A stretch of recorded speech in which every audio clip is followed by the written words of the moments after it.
What's up, everybody? This is Aaron doing my first audio of my blog today. This will probably be the last time I ever do this. I don't know. Depends on what kind of response I get from this today. I'm just not used to, recording my voice and doing things like that. It's more of a podcast kind of thing, and I write a blog, so I like writing because I like people to read. Of course, I always end things with "Don't forget to read." This issue that I want to talk about today was so important that I actually wanted to record my voice for it because of the importance of it. Because I actually really want you women to, get out of your own way and start doing better, which is why I did this whole week in my blog today for the women. Normally I'm not that nice, but god damn it, it's the holidays, so fuck it.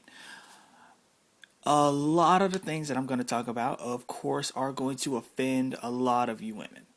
For whatever reason, a lot of the things that I say, truthful as they are, offends a lot of you ladies. That's your own issue. We've already crossed that bridge many a time through the years that I've written this blog. So if you get offended by anything that I say, why the fuck are you still here? It really, it's just one of those things. You get offended, but you hang on every word that I say. I appreciate you for it because, the more hits I get, it's fine. But at the same time, I'm not here to offend. I don't seek out to offend anybody. If you get offended by the things that I say, please address it with me and we can figure out what it is that I said or how I said something. And maybe I'll adjust what I say depending on your explanation. Maybe I won't. It all depends, but it just creates dialogue, and that's what I'm trying to do. As the topic says at the top of the page, I'm talking about emotional baggage. Now, a lot this whole week, especially on Facebook, I've gotten women combat me basically for whatever reason about the issue of baggage with people. And everyone has baggage. I have baggage, you have baggage, everybody does. It's how you deal with it and what kind of baggage did you have, which makes you dateable or not. Sad story is too many women have so much baggage that they're just not eligible to be dated. And it's a fucking sad truth, but you have to deal with it that way. I just what I want to do with this entry is kind of explain how it's okay to have baggage, but at the same time, you have to deal with that shit if you want to progress.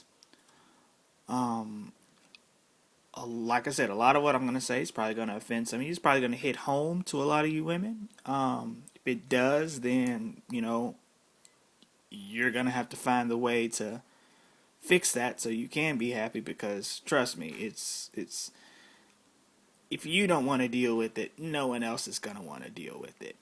But I will help you get there if you allow somebody to help you and if you're strong enough to admit that you need help.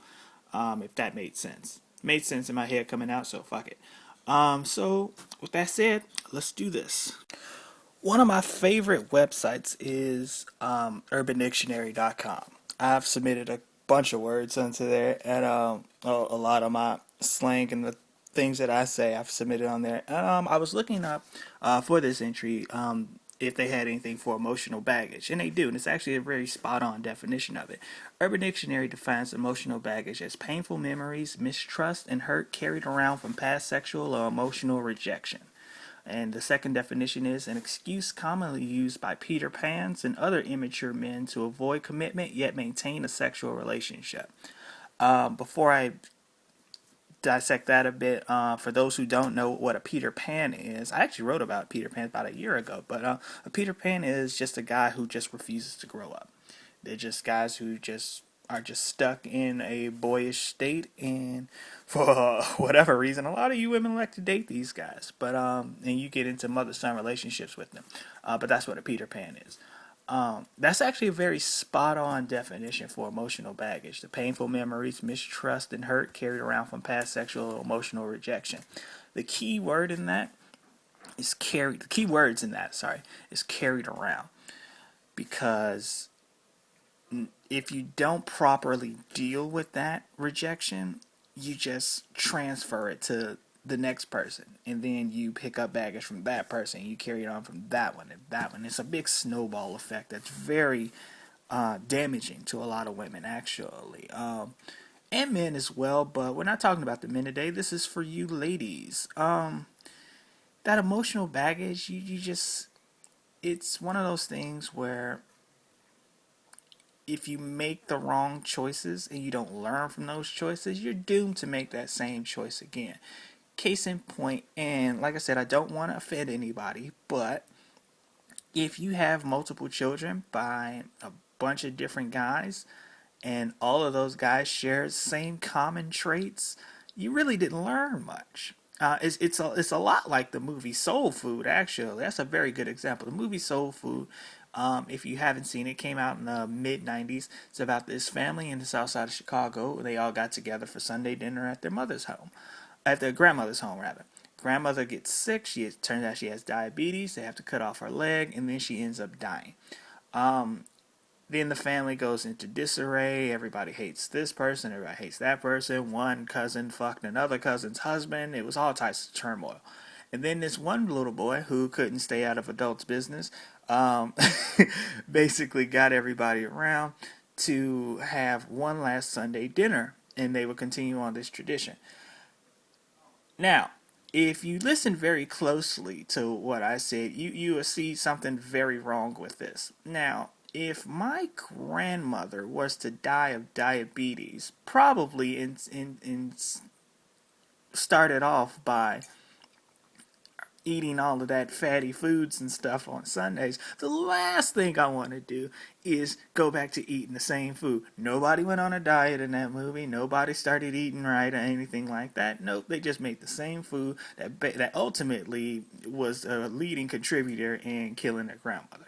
No one really learned. They carried all that on, and then they carried it on to a very good. Now the TV series is very good, but it still had the same turmoil and fatty foods, and if it was real life, everybody in that family probably grow to have diabetes as well too. That's just an extreme example and a little bit of my opinion splashed into that, but that's pretty much what that movie was about. Um, but back to your emotional baggage, ladies. And I understand, sometimes you get hurt. Sometimes you don't know how to deal with that hurt. It happens. It happens to everybody. It happens to me. It happens to you. It's no one is exempt from this. However, dealing with it early on will help you attain happiness a lot better, because not dealing with it doesn't mean that the problem is gone. You know, being aware of something doesn't mean that you're doing anything to solve the problem. I can be aware that there's, someone getting their ass whooped in my alleyway, but if I don't do anything, am I really solving the problem? Absolutely not. So when it comes to that, you can go two ways with it. You can either deal with your issues and make yourself into a more positive person, or you can not deal with them and then watch everything spiral downwards.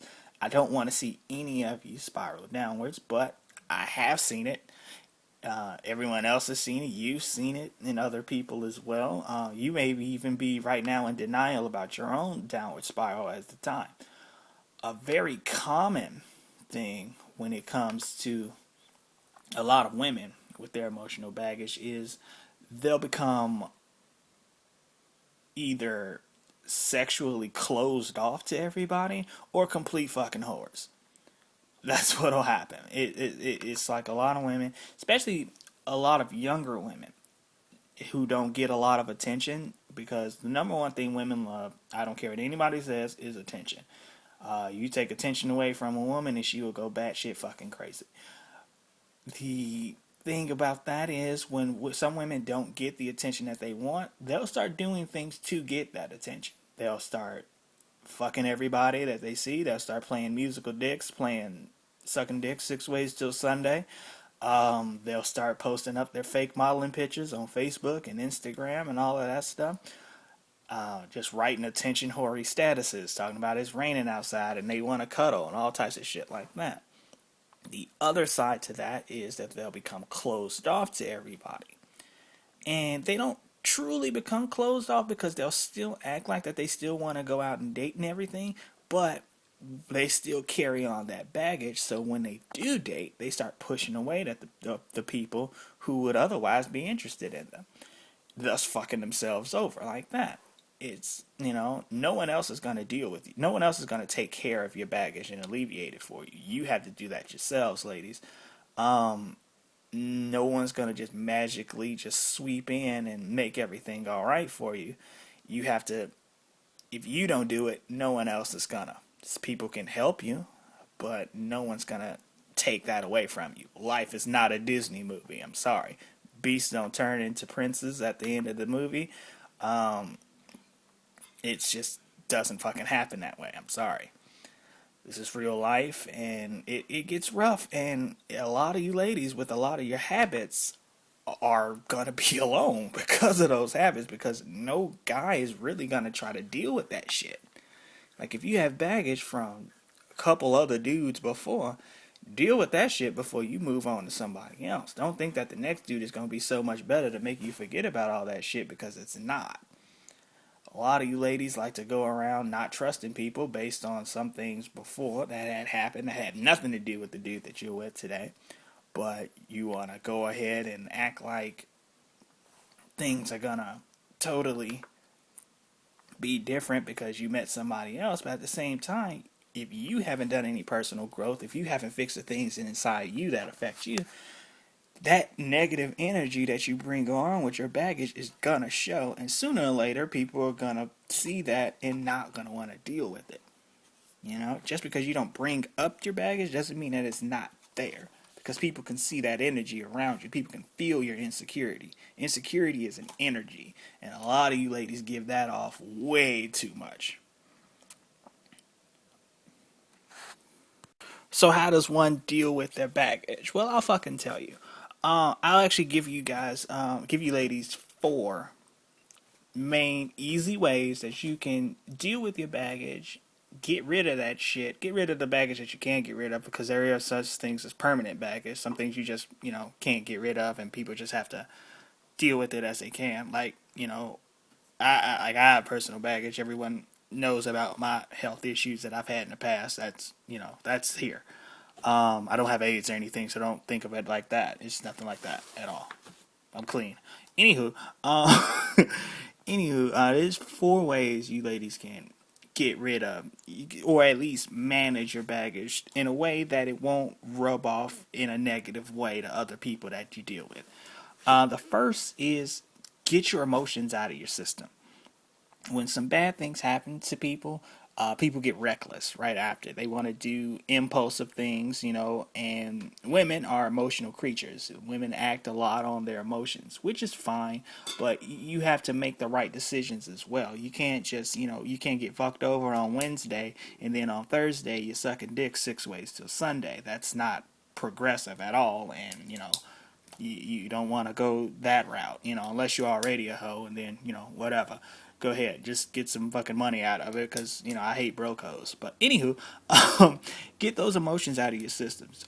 Write things down. Go, write everything down. Write an angry ass letter and send it to yourself. A lot of you ladies like poems. Women love poems, especially black women. Black women love fucking poems. Just don't read that shit to me. Just get everything out of your system. Don't hold things in. Let your anger out. Let your sadness out. Whatever. Get a good cry. Go shop. Whatever you women like to do to, make yourselves feel better. Reinvest in yourself. Just, you don't have to go out and buy things or whatnot. Get to know you again. After any breakup, and I've actually written this in my book, actually. After any breakup, get to know yourself again, because you've changed. People have changed around you and stuff while you were dealing with certain things. So, when you're out in a new situation and everything wasn't like it was before, re get to know yourself, Get to know yourself again. Re-get is not a fucking word. I'm sorry. Get to know yourself again. Just, learn what you like now, what's changed about you, what's better about you, what's worse about you. And then get rid of the things that are worse.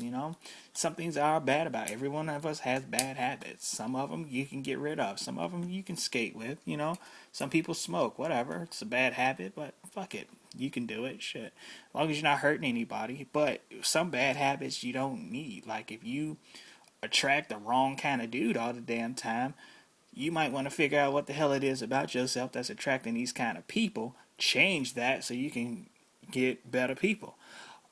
To a lot of my ladies who still live in the fucking hood, a lot of your problems with dating will be solved if you moved out of the fucking hood. About 90% of your dating problems will be solved if you got out of the hood. I'm not calling you a hood rat because, hood rats don't just live in the hood, but if you around a bunch of dusty ass dudes, a lot of that can be solved by getting the fuck away from them kind of people. Get out of those dusty dude environments. If every dude that you've ever met is in the fucking club, get the fuck out of the club and meet somebody outside of the goddamn club. It's that fucking simple. And don't make the excuse about your schedule or whatnot, because people tend to make time for the shit that they want to do. Just saying. Which that kind of blends us into the second thing is don't regress to your low budget comfort zone. It's very easy to date somebody who doesn't have their shit together. It really is. And dating someone with that who doesn't have their shit together just says that, ladies, you don't have your shit together either. Because if you did, you'd know better than to date somebody who doesn't. That's what I'm saying. It's just as simple as that. This goes for a lot of you ladies who get into relationships where you are financially providing for the guy that you're with. Let me tell you ladies this once. I've written about this a couple times, and I'm going to say it now so you guys can fucking hear me. If you fuck a man who does not have a job, he's not going to get a fucking job. That's just the long and short of it. You've given him absolutely no incentive to go find employment. Under no circumstances is an unemployed penis supposed to enter your employed vagina. Because once that happens, that's who he's going to fucking be. Most of the times, once the guy that you let have sex with you, in some cases, unless he's a progressive dude or anything like that, he's gonna be that guy forever. Especially if you met this motherfucker and he wasn't wearing a real damn shirt or he introduced himself to you using his nickname. Sorry. Do not regress back to that shit. Feels great to be in control of some things, but you know what? You ladies subconsciously don't want to fucking run shit. You guys don't want to be in control of anything. And any woman who disagrees with me with that, fine, get into a relationship where you are in complete control and tell me how happy you are, because those are some of the most miserable fucking people too. Women who run their own relationship, those are the ones complaining on Facebook all the goddamn time about how they have to do everything. Doesn't sound fucking happy to me. Prove me wrong if you like to. I don't even need a group. I just need one. Thank you. Yeah, that low budget comfort zone thing, it's not the business. It's just going to keep you unhappy. It's going to keep you unsatisfied. You don't want that. So always try to aim for the upgrade to yourself. I think that's what I'm going to call my book that I'm writing for women. Get that upgrade. I might call it that. I don't know yet, but that's what I'm poking around in the office. The third thing about how to handle your baggage, ladies, don't project your insecurities on anyone else. What's going on in your life might not be going on in someone else's. So when someone says something that strikes a nerve with you, you have to understand that they're not going through what you're going through. So you can't project your shit on them trying to make them understand or make them change their mind about how they feel about something, because guess what? They don't know what's going on about you. Don't make someone else's shit about your shit. I run into this a lot when I post my statuses about, what I like or whatnot, and then people get angry at me. I'm like, well, it's what I like. I don't get mad at people for not liking skinny dudes. I don't get mad at people for not liking light-skinned black dudes. I'm a light-skinned, skinny-ass black dude. I don't get mad at people who don't like that shit. I really don't. Because you know what? No matter how much somebody likes peaches, there's always going to be somebody who doesn't fucking like peaches. Deal with it. I'm not going to project my insecurities over that. And I have insecurities. There are some things that I just don't like about myself. But at the same time, here's how you deal with that. Don't focus on that shit. Sure, I have some things I don't like about myself, but I very rarely talk about that shit. I talk about the shit that makes me awesome. I talk about the shit that makes me the shit. And you know what? People talk about that shit too. Because that's what I'm focused on. That's what they're gonna fucking focus on. Why don't you do the same? Because I'll tell you what, this shit fucking works. Which leads us into our fourth and final thing. You have to value yourself. As much value as you put in yourself, as much value people are going to treat you with. If you don't have a set amount of value for yourself, or if that value is low, you're going to be treated accordingly. It sounds pretty messed up, but think about it. Hoes get treated like hoes. Skanks get treated like skanks. Ladies get treated like fucking ladies.